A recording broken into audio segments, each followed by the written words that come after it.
Hello friends, কেমন আছেন? আশা করি সবাই ভালো আছেন। প্রথমেই জানাই শ্রাবণীস কিচেন চ্যানেলে সবাইকে স্বাগত। দেখুন, আমি একটা নিত্য নতুন রেসিপি দেখাচ্ছি। প্রথমে আমি যে ছবিটা দেখানো সেটা হচ্ছে ওলকপি।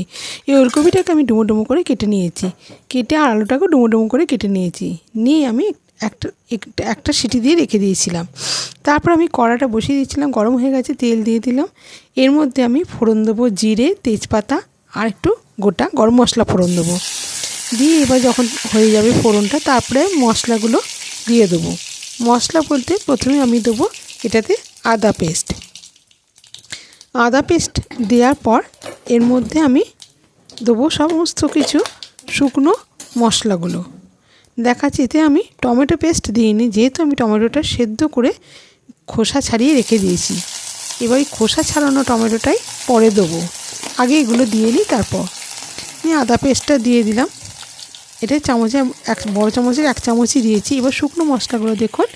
এই শুকনো মশলাগুলো বলতে সমস্ত কিছুই আছে, ধনে, জিরে, নুন, এমনি লঙ্কার গুঁড়ো, কাশ্মীরি লঙ্কার গুঁড়ো, হলুদ, এইগুলো দিয়েছি। মিষ্টিটা আমি পরে দেবো। তা এটা দেওয়ার পর একটু সামান্য মশলা পাত্রটা ধুয়ে জল দিয়ে দিলাম। যেহেতু এটা কাশ্মীরি লঙ্কার গুঁড়ো আছে, সেই জন্য পুড়ে যাওয়ার ভয়েতেই আমি একটু সামান্য জল দিলাম। এরপর আমি টমেটোটা সেদ্ধ করে রেখেছি, এবার টমেটোটাকে আমি দিয়ে দেবো।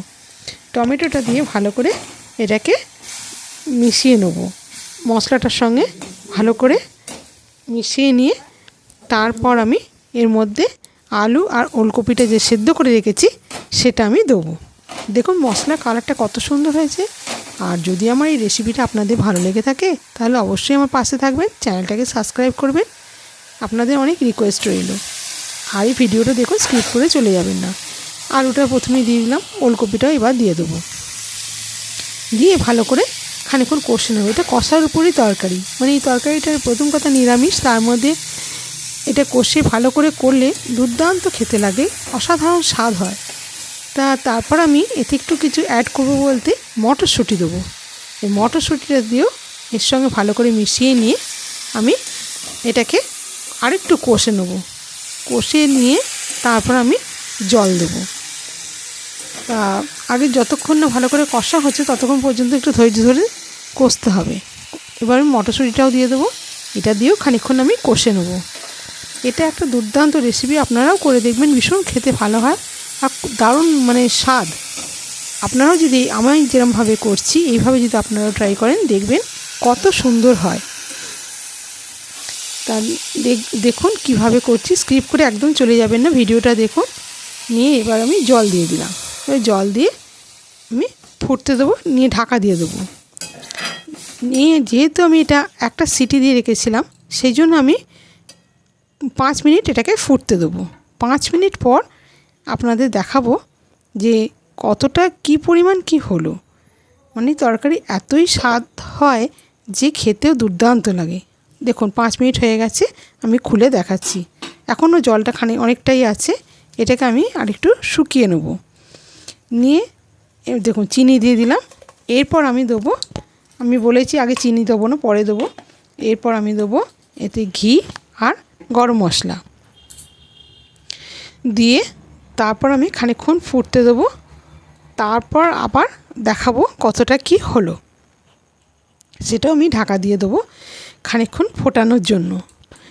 যেহেতু একটা সিটি দেওয়া আছে সেহেতু তো গলেনি, এখনকার নতুন আলু এমনিই শক্ত, ওলকপিও শক্ত থাকে, তাই জন্য আমি এটা ভালো করে করবো বলে জলের পরিমাণটা একটু বেশি দিয়েছি। আর তাছাড়া আমি এটা শুকনো করব না, এটা আমি একটু ঝোল ঝোল মতনই করব। কারণ গরম ভাতেতে এরম ঝোল তরকারি খেতে দুর্দান্ত লাগে। তা আপনারাও দেখুন, এরমভাবে ট্রাই করবেন, আপনাদের অসাধারণ লাগবে। আর যদি আমার ভিডিওটা ভালো লেগে থাকে তাহলে লাইক কমেন্ট করে জানাতে ভুলবেন না। আর চ্যানেলটাকে সাবস্ক্রাইব করলে আপনারা আগেই পেয়ে যাবেন আমার সমস্ত ভিডিওগুলো। দেখুন যদি ভালো লেগে থাকে, আর আপনাদের সহযোগিতাই একান্ত কাম্য। আপনারা আমার পাশে থাকলে নিশ্চয়ই আমিও আপনাদের মতন একদিন ইউটিউবার নিশ্চয়ই হতে পারবো, সেই আশা রাখি। তা যাই হোক, এটা আমি খানিকক্ষণ ফুটতে দেবো। দিয়ে এরপর আমি এতে আর কিছু অ্যাড করব না। এরপর আমি এটাকে আরেকটু ঢাকা দিয়ে রেখে দেবো। তারপর দেখাবো। এটা আর কিছু দেওয়ার নেই, শুধু একটুখানি ফুটতে দেবো। দিয়ে তারপর আমি গ্যাসটাকে অফ করে দিলাম। এবার আমি নাবিয়ে দেখুন কত সুন্দর হয়েছে। এবার আপনারাও এইভাবে করতে পারেন, অসাধারণ খেতে লাগে। দেখুন রেসিপিটা কেমন হয়েছে। যদি ভালো লাগে তাহলে লাইক কমেন্ট করে জানাতে ভুলবেন না। Thank you.